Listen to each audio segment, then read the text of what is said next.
Hello everyone, welcome to a new video. In this video, I'll show you how to change list type in Google Maps. This is very simple and easy. Now let's start. Before starting the tutorial, please subscribe our channel. Let's go. First open Google Maps on your phone. Then tap on this U button to find the list. Now we want to change this list type. For this, tap this three dot icon. Then tap on sharing options.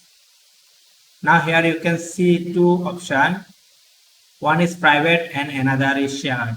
If you select private, only you can view and edit. Or if you select shared, you can let other view and edit.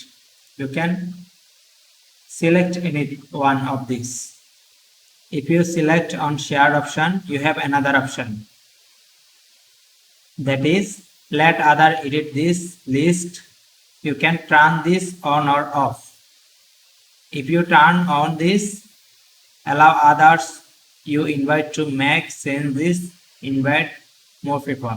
You can invite editors from here. That's it. I hope you enjoyed this tutorial. If you enjoyed this, please like this and also as well as subscribe our channel for more interesting tech videos like this. Thank you.